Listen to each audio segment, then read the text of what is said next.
जैसा कि आप लोग देख रहे हैं कि ऊपर लिखा हुआ है भक्ति आंदोलन भाग 1। चूँकि यह टॉपिक लंबा है इसलिए इसे भाग 1 और 2 में बदला गया है। अब हमारे सामने ये प्रश्न आता है कि भक्ति क्या है, फिर हम लोग आंदोलन की बात करेंगे। देखिए, जो भक्ति शब्द है ये कहाँ से निकला है, तो आप कहोगे कि सर ये श्वेताश्वर उपनिषद से निकला है। श्वेताश्वर उपनिषद से निकला है या लिया गया है। एक बात तो आपने ये लर्न कर लिया। दूसरी बात आपको जो लर्न करनी है वो ये करना है कि भक्ति शब्द का उल्लेख और कहाँ है। आप कहेंगे कि सर भगवद गीता में है। गीता में है, जहाँ ईश्वर की प्राप्ति के 3 मार्ग बताए गए हैं। एक है ज्ञान मार्ग, दूसरा है भक्ति मार्ग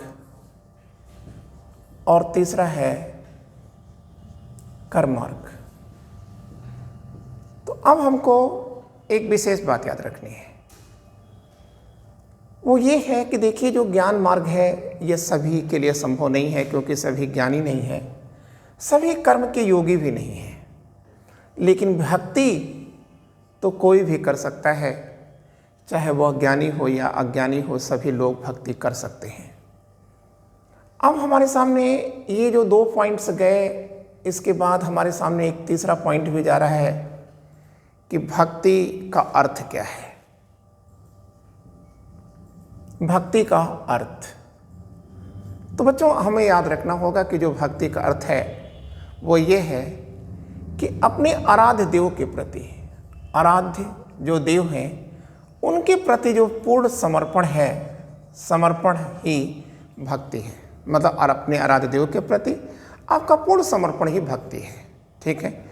और अब प्रश्न आता है कि देखिए, भक्ति आंदोलन की उपासना पद्धति क्या है। मतलब जो भक्ति आंदोलन चला, ठीक है, मध्यकाल के अंदर जो भक्ति आंदोलन चला है, इसकी जो उपासना पद्धति वो क्या है। तो आप याद रखिएगा कि जो उसकी उपासना पद्धति है ये बहुत सीधी और सरल है। ठीक है। इसमें किसी प्रकार के कर्मकांड की जरूरत नहीं है, किसी प्रकार के अंधविश्वास की जरूरत नहीं है। ठीक है, क्लियर, कि कोई आवश्यकता नहीं है। ठीक है। अपितु ये वेदों के विरुद्ध जो वेद हैं, ठीक है, इन वेदों में क्या कहा गया था। यज्ञवाद की बात की गई थी ना, और यज्ञवाद ने हमें दिया क्या था। यज्ञवाद ने हमें विषमता दिया था, विषमता दिया था। ये विषमता हर तरफ थी। इसने इंसान और इंसान के बीच एक बड़ी दीवार उत्पन्न कर दी थी। पशुओं के साथ क्रूरता का, बर्बरता का प्रयोग हुआ था इसी यज्ञवाद के कारण।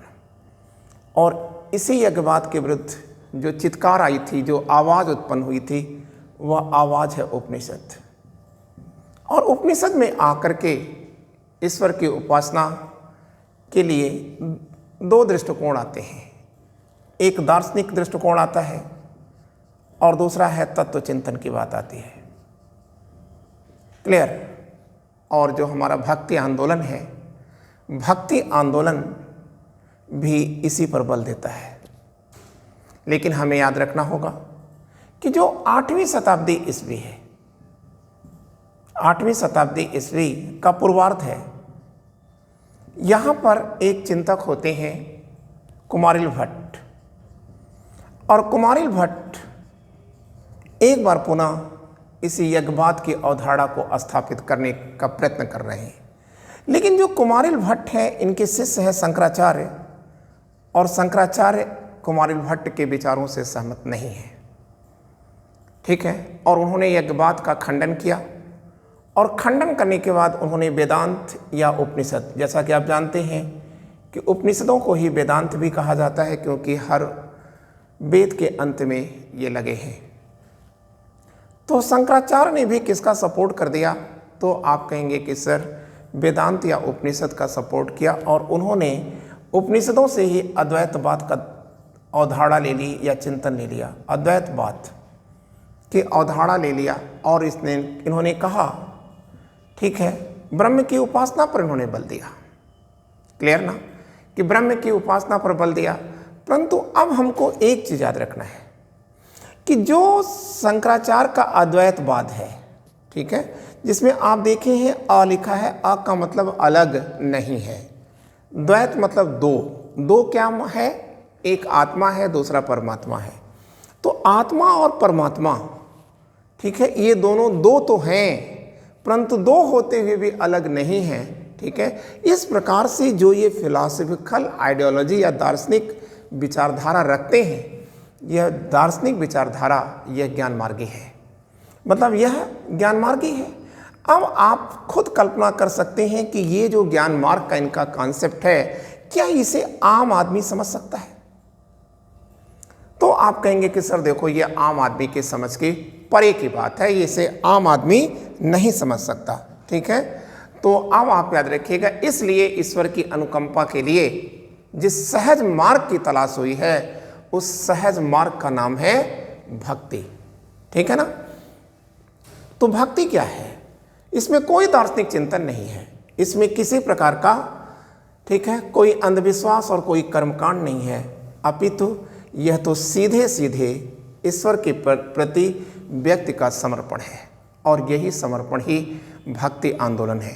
लेकिन अब प्रश्न आता है कि ये जो भक्ति आंदोलन है, भक्ति है, ये आंदोलन ये मुस्लिम युग में या मेडुअल हिस्ट्री में ही क्यों बनता है? जाहिर सी बात है कि मुसलमानों ने जिस प्रकार से, ठीक है, मुस्लिम आक्रमणकारियों ने, मुसलमानों का मतलब कुछ लोगों ने, ठीक है, जो हिंदू आस्थाएं हैं, जो मंदिर हैं, माना कि वो मंदिर पर उन्होंने आस्था को तोड़ने के अटैक नहीं किया, उन्होंने तो मंदिर पर या मूर्तियों को इसलिए तोड़ा क्योंकि ये मूर्ति और ये मंदिर, ये क्या थे, आप कहेंगे एक बैंक बन चुके थे, और जो समाज था, उस समाज के ट्रस्टी के नाम पर वो उनकी पूरी संपत्ति का अपहरण कर चुके थे।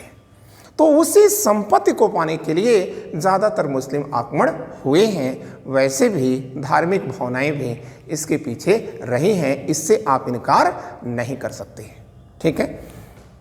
तो जाहिर सी बात है कि जब मूर्ति और मंदिर तोड़े गए तो लोगों में हताशा थी, ठीक है, लोगों का विश्वास टूट रहा था, और ऐसी हताशा और अविश्वास के दौर में जो आवाज़ आ रही है भक्ति साधकों द्वारा, वह आवाज़ है भक्ति आंदोलन। यहाँ हमें याद रखना होगा कि भक्ति आंदोलन के ज़्यादातर जो क्रांतिकारी चिंतक हैं, वे सभी अछूत हैं या निम्न जाति हैं, निम्न जाति के हैं, ठीक है। अब हमको यहाँ एक बात याद रखना होगा कि भक्ति का जो बीज है, यह सबसे पहले दक्षिण भारत में बोया गया था, और दक्षिण भारत में यादवों का एक होयसल राज्य है, होयसल राजवंश, और इसी होयसल राजवंश की राजधानी में, ठीक है, द्वार समुद्र है इनकी राजधानी, और इसी द्वार समुद्र में, ठीक है, द्वार समुद्र में भक्ति का बीज बोया गया। और यह बीज किसने बोया? आप कहेंगे दक्षिण के महान संत रामानुजाचार्य ने बोया था। क्लियर? आपने ये सारी चीजें समझ लिया। जबकि बच्चों, उत्तर भारत में भक्ति का बीज कौन लेकर आता है? रामानुजाचार्य के शिष्य रामानंद लेकर आते हैं, ठीक है। तो मुझे पूरा विश्वास है कि आप लोग इस बात को समझ चुके होंगे, ठीक है। और अब हम देखते हैं कि जो भक्ति आंदोलन है, ठीक है, ये भक्ति आंदोलन की विशेषताएं क्या हैं? क्या इसके अंदर विशेष बात छिपी हुई है भक्ति आंदोलन में? तो आप याद रखिएगा कि जो भक्ति आंदोलन की विशेषता है, आंदोलन की विशेषता, उसको हम देखते हैं, ठीक है।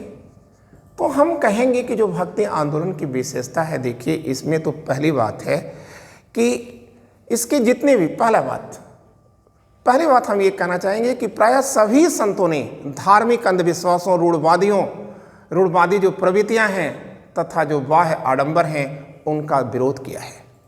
मतलब जितने भी धार्मिक अंधविश्वास हैं, कर्मकांड हैं, पाखंड हैं, रूढ़ियाँ हैं, उन सब का इन्होंने विरोध किया है। दूसरी बात इन्होंने किया क्या है कि चाहे वो मूर्ति पूजा हो, चाहे वो यज्ञवाद हो, ठीक है, इन सब का भी उन्होंने विरोध किया है। और इन्होंने कहा है कि ईश्वर की आराधना के लिए मूर्ति पूजा जरूरी नहीं है, यज्ञ करना जरूरी नहीं है।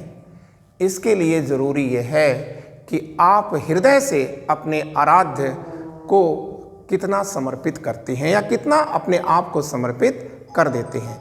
मतलब हृदय से अपने आराध्य को याद करने से ही ईश्वर मिलता है। यही इनका सुझाव था। जैसे कबीर ने कहा था, कबीर ने क्या कहा? कबीर ने कहा था कि पाहन पूजे हर मिले, पाहन पूजे हर मिले, तो मैं पूजू पहाड़, तो मैं पूजूं क्या? पूजूं पहाड़। पहाड़ मतलब पर्वत, कि अगर पत्थर के पूजने से ही हरि मिलता है तो मैं ये छोटे मोटे पत्थर क्यों पूजूं? मैं तो फिर पहाड़ को ही क्यों ना पूज लूं? फिर कह रहे हैं कि ऐसी पूजा से तो अच्छी है कि ताते यह चाकी भली, चाकी भली, ठीक है, पीस खाए संसार, पीस खाए संसार।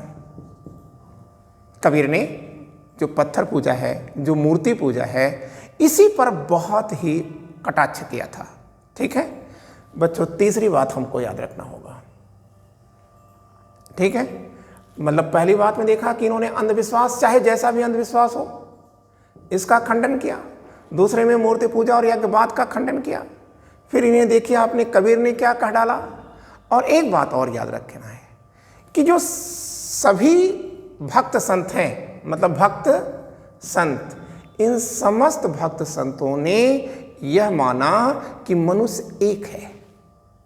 ठीक है, मनुष्य एक है, उसमें ये लिंग का और ये धर्म का, ये वर्ग का, ये ऊंच नीच का, ऊंच और नीच का ये विचार कहां से आ गया? क्योंकि सभी अगर एक ही पिता की संतान हैं तो ये भेदभाव क्यों है? ठीक है, और ऐसी स्थिति में ठीक है हमको ये भी याद रखना होगा कि रामानंद जो उत्तर भारत के भक्ति आंदोलन के जनक हैं, ठीक है, इनके शिष्यों में सर्वाधिक संख्या नीचे जातियों के लोगों की ही थी। ठीक है, इसीलिए कबीर ने कहा था, कबीर ने कहा था, क्या कहा था कि जात पात पूछे नहीं कोई। कह रहे हैं कि जात पात पूछे नहीं कोई, कोई हरि को भजे सो हरि का होई। मतलब हरि को भजे सो हरि का होई।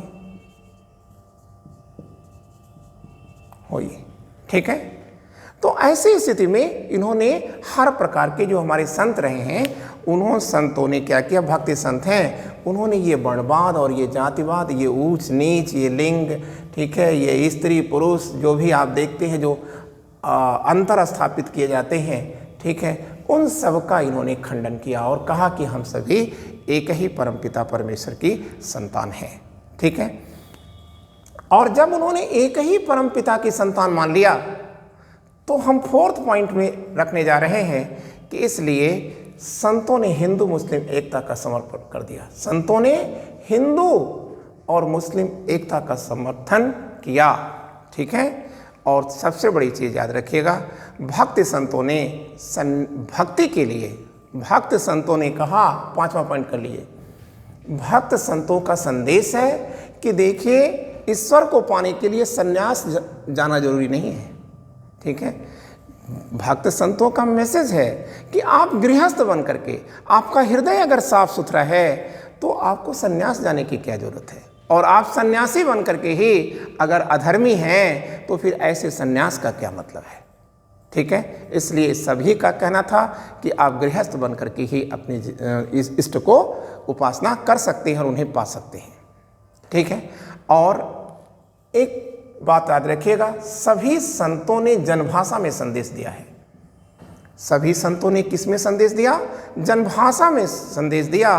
और कबीर की जहाँ तक बात है तो कबीर की भाषा को सधुक्कड़ी भाषा या खिचड़ी कहा ही जाता है, क्योंकि इसमें हर धर्मों के शब्द हैं। अरे सॉरी, हर भाषाओं के, क्षेत्रीय भाषाओं के शब्द हैं। मैं धर्म बोल गया था।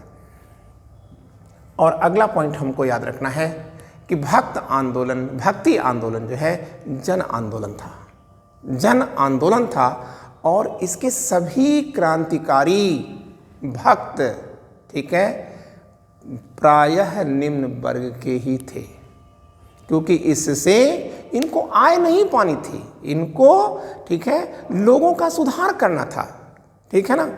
तो आइए अब हम लोग देखते हैं, ठीक है, कि प्रमुख संत कौन कौन है, प्रमुख भक्ति संत कौन कौन है। तो आइए देखते हैं। बच्चों देखो, जो प्रमुख संत हैं उनमें हम लोग नाम ले रहे हैं। पहला नाम ले रहे हैं रामानुजाचार्य का।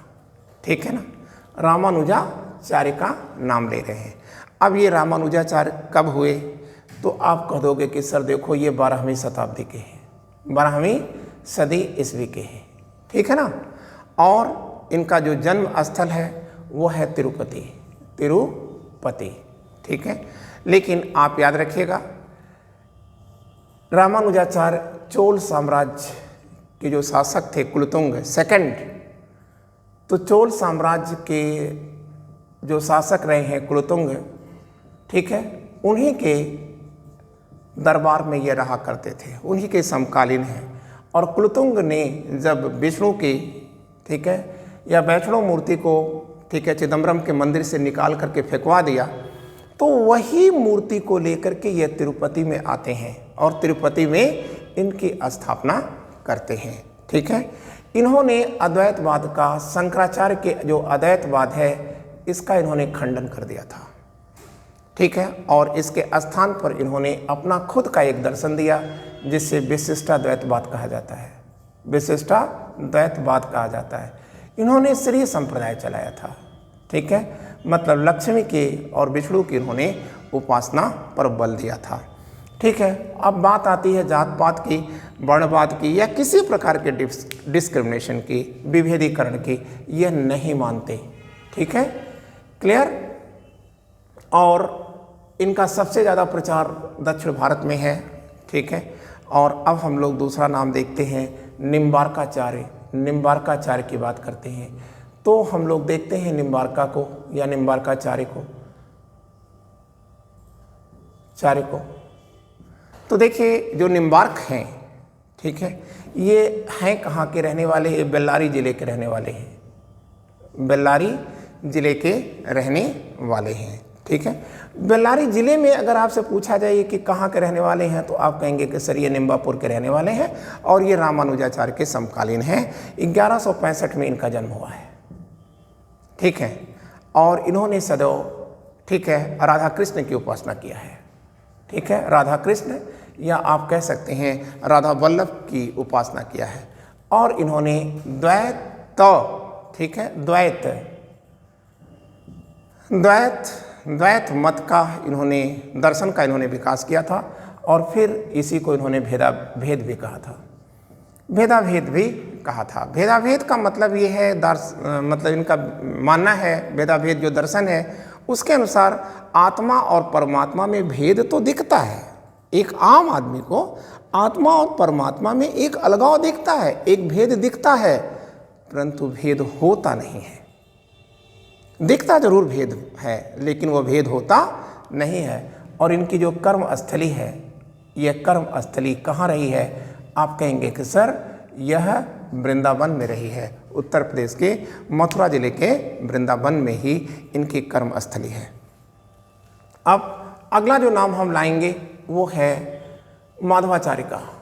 ठीक है। तो आइए देख लेते हैं माधवाचार्य के बारे में। ठीक है। तो देखिए जो माधवाचार्य हैं, ठीक है, माधवाचार्य, वैसे आप याद रखेंगे तो ये सब चीज़ें हम आपको बता चुके हैं। कहाँ पर? जब हम वैष्णव धर्म बता रहे थे तो वहाँ हमने इस पर व्याख्या मतलब काफ़ी प्रकाश डाला था। तो जो मध्वाचार्य हैं, ये मध्वाचार्य न तो शंकर के अद्वैत बात को मानते हैं, नहीं मानते, अद्वैत बात को नहीं मानते, और न ही वे रामानुजाचार्य के विशिष्टाद्वैत बात को मानते हैं। विशिष्टाद्वैत बात को भी ये नहीं मानते। तो ये मानते क्या हैं? आप कहेंगे कि सर ये द्वैत बात मानते हैं, द्वैत बात को मानते हैं, द्वैतवाद का इन्होंने दर्शन दिया है। और इन्होंने एक संप्रदाय चलाया था जिस संप्रदाय का नाम है ब्रह्म संप्रदाय। क्लियर? और इनका कहना है, ठीक है, मध्वाचार्य सर का कहना है कि देखिए ये जगत हो और ब्रह्म हो, चाहे वो जगत हो चाहे वो ब्रह्म हो, ठीक है, ये दोनों सत्य हैं। जगत और ब्रह्म दोनों को इन्होंने क्या माना है? सत्य माना है। ठीक है। और इन्होंने उडप्पी में क्या बनाया? आप कहेंगे कि सर कृष्ण का मंदिर बनाया था, कृष्ण का मंदिर बनाया। ठीक है। और यहीं से उन्होंने, ठीक है, अपनी भक्तिवाद को या भक्ति के विचार का इन्होंने प्रचार और प्रसार किया था। ठीक है। और अब हमारे सामने एक और बड़ा नाम आता है, लेकिन वो उत्तर भारत से आता है। ठीक है। और वो नाम है रामानंद।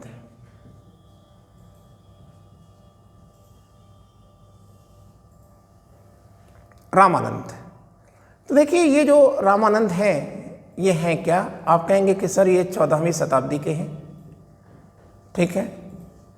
और ये प्रयाग से जुड़े हुए हैं। ठीक है। उत्तर प्रदेश का एक पवित्र स्थल प्रयागराज से ये जुड़े हुए हैं। और इन्होंने, रामानंद ने, ठीक है, अपने गुरु रामानुजाचार्य से अलग इन्होंने राम भक्ति पर बल दिया है, राम भक्ति की उपासना पर इन्होंने बल दिया है। इन्होंने एक संप्रदाय चलाया था और वो संप्रदाय है रामायण संप्रदाय। ठीक है। वैसे इनका जो हेड ऑफिस है वो अयोध्या था, अयोध्या। और बच्चों एक बात याद रखिएगा, इनका स्लोगन है, ठीक है, जय श्री राम का अभिवादन का वाक्य है इनका जय श्री राम। और एक बात आप याद रखिएगा, ठीक है, यह पहले साधक हैं, रामानंद पहले साधक हैं जिन्होंने हिंदी भाषा में अपना लेसन दिया है या अपना उपदेश जो है इन्होंने हिंदी भाषा में दिया है। ठीक है ना। और हमें एक बात याद रखना होगा कि ये पहले साधक हैं जिन्होंने स्त्रियों के लिए भी, ठीक है, उपासना का दरवाज़ा खोला है। ठीक है ना। स्त्रियों के लिए भी दरवाज़ा इन्होंने खोल दिया। और दो स्त्रियां इनकी शिष्या बनती हैं, एक है सरस्वती और दूसरी है पद्मावती। ठीक है। ये इनकी शिष्या बनती हैं। ठीक है ना। और एक बात याद रखिएगा, इन्होंने साधुओं का एक वर्ग बनाया था जो गृहस्थ नहीं थे। ठीक है। मतलब सन्यासी साधुओं का एक वर्ग बनाया था जिसे उन्होंने बैरागी नाम दिया था। ठीक है। बैरागी, ठीक है, नाम दिया था किसे? साधुओं का या सन्यासियों का एक वर्ग। ठीक है। और यही लोग करते क्या थे? ये प्रचार का कार्य करते थे। एक बात हमको याद रखना है कि रामानंद के शिष्य तो भाई हजारों में रहे हैं, लाखों में रहे हैं, लेकिन इनके जो 12 शिष्य हैं ये बहुत ही प्रिय शिष्य रहे हैं। तो इसमें से हम लोग कुछ शिष्यों की बात करते हैं। ठीक है ना। तो देखिए जो इनके 12 शिष्यों में हैं उसमें हम लोग एक पहला नाम लाते हैं कबीर को। और कबीर क्या हैं आप याद रखिएगा, यह जुल्हा है, मुस्लिम जुल्हा हैं, जुल्हा हैं ये। क्लियर? ये निम्न सब जातियाँ हैं। ठीक है ना। दूसरी बात आप याद रखिएगा कि धन्ना इन्हीं के शिष्य थे। और धन्ना क्या है? आप कह दोगे कि सर धन्ना जाट थे। ठीक है।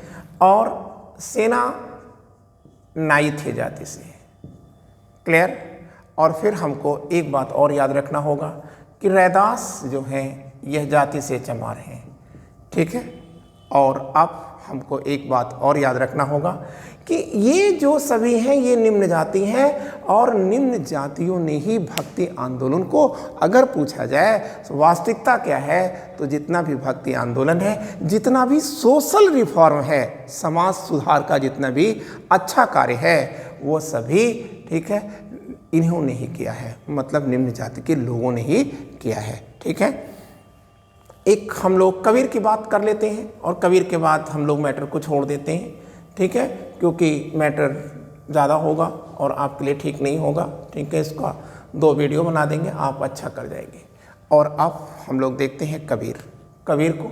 देखिए जो कबीर हैं, ठीक है, हाँ, प्रेमानंद में एक चीज़ आप और याद रखिएगा, ये सिकंदर लोदी के समकालीन रहे हैं और सिकंदर लोदी के अत्याचारों के विरुद्ध, जो धार्मिक कुछ के अत्याचार हुआ करते थे, उन अत्याचारों के विरुद्ध रामानंद ने जो है, ठीक है, क्या किया था, मैसेज दिया था। अब जो कबीर है, इस कबीर का जन्म कब होता है? आप कहोगे कि सर 1440 में होता है, ठीक है। और ये जो कबीर है ना, इसका शाब्दिक अर्थ होता है श्रेष्ठ, और वास्तव में ये श्रेष्ठ थे, ठीक है, नाम के अनुरूप इनका ये भी था। तो इनका जन्म 1440 में लहरतारा में होता है। लहरतारा कहाँ है? आप कहोगे कि सर ये बनारस जिले का एक उपनगर है, ठीक है। और कहा जाता है कि कबीर जो है एक ब्राह्मण या ब्राह्मणी, ठीक है, स्त्री के गर्भ से पैदा हुए थे, एक मतलब कह सकते हैं कि नाजायज़ संतान थे। और इस ब्राह्मणी ने लोक लाज के कारण इनको जो है फेंक दिया था। लेकिन इनको एक जुल्हा, ठीक है, जिसे आपने पढ़ा होगा, निरुन नाम मिलता है, तो उसी जुल्हे ने इनको पाल पोस करके बड़ा किया था। और देखिए शिक्षा के लिए इन्होंने खुद स्वीकारा है कि वो अशिक्षित थे, क्योंकि उन्होंने खुद कहा है कि मसी कागद छूयो नहीं। क्या है मसी? मतलब स्याही, कागद, ठीक है, छुओ नहीं, छुओ नहीं, ठीक है। कलम गही नहीं हाथ, कलम गही नहीं, ठीक है, नहीं हाथ, मतलब इन्होंने कागज, कलम, स्याही इत्यादि का प्रयोग नहीं किया, ठीक है। और एक तरफ इन्होंने एक बात और किया था कि अंधविश्वास और जितनी सामाजिक कुरीतियां हैं, इस पर इन्होंने कठोर प्रहार किया था। और कहा भी था, कबीरा खड़ा बाजार में लिए लुकाठी हाथ, लुकाठी, ठीक है, कबीरा खड़ा बाजार में लिए लुकाठी, हम लिख देते हैं, कबीरा खड़ा बाजार में लिए लुकाठी हाथ, ठीक है।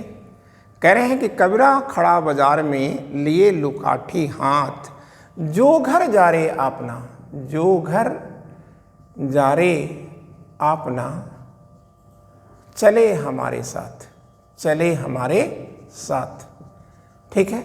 इस प्रकार से आप देख रहे हैं कि कबीर बहुत बड़े समाज सुधारक थे। इन्होंने अगर हिंदुओं पर अटैक किया तो मुसलमानों पर भी यह नहीं, चुप नहीं रहते, इन्होंने मुसलमानों पर भी तो कहा था, ठीक है। क्या कुछ इनके ऐसे हैं, काकर पाथर जोड़ के मस्जिद दियो चुनाए, ताचड़ मुल्ला बाग दे क्या बहरा हुआ खुदा है, ठीक है बच्चों। इसके बाद हमारे सामने आएगा गुरु नानक देव जी। ये बड़े समाज सुधारक हैं गुरु नानक देव जी। और गुरु नानक देव जी का अगर हम पढ़ लेते हैं इसको, इनका जो जन्म है वो 1569 ईस्वी में होता है और 1569 ईस्वी में इनका जन्म तलवंडी में होता है, ठीक है। गुजरांवाला डिस्ट्रिक्ट है पंजाब के अंदर, वहीं पर इनका जन्म होता है, तलवंडी में जन्म होता है। और इसके बाद इनकी जो लाइफ शुरू होती है, ठीक है, तो आप याद रखिएगा कि इनकी जो लाइफ शुरू होती है वो राजस्व इंस्पेक्टर के रूप में होती है। इंस्पेक्टर हैंगे और किसके हैं? सिकंदर लोदी के राजस्व इंस्पेक्टर हैं। लेकिन जो समाज में और धर्म में जो कुरीतियाँ व्याप्त थीं, उन्हीं कुरीतियों के विरुद्ध इन्होंने आवाज़ उठाई थी, ठीक है। गुरु नानक देव जी ये मूर्ति पूजा के विरोधी हैं, ठीक है। ये किसी प्रकार के वर्णवाद को, किसी प्रकार की छूत और अछूत के विचार को ये नहीं मानते, ठीक है। और इसी छूत और अछूत को समाप्त करने के लिए इन्होंने क्या किया था? लंगर प्रथा को जन्म दिया था, ठीक है ना। लंगर प्रथा को जन्म दिया। और सबसे बड़ी चीज़ ये है कि ये मनुष्यता का संदेश देते हैं, ठीक है ना। और कालांतर में जो इनके अनुयायी बनते हैं वही आप जैसा कि जानते हैं वो सिख होते हैं, और सिख जो है यह संस्कृत भाषा का जो शिष्य है, इसी का अपभ्रंश है या बिगड़ा हुआ रूप है। ठीक है, तो ये हैं गुरु नानक देव जी। ठीक है, और जिनके जो संदेश हैं वो इनके पवित्र सिखों के पवित्र ग्रंथ आदि ग्रंथ में दिए गए हैं। ठीक है, और हम लोग आज यहीं पर रोक देंगे मैटर को, और शेष मैटर कल हम लोग देखेंगे। ठीक है, क्लियर? तो आज इतना ही, और मैं सोचता हूँ कि आप लोग अच्छा कर रहे होंगे क्योंकि हमने अपना पूरा वर्क किया है। ठीक है, thank you, wishing all the luck.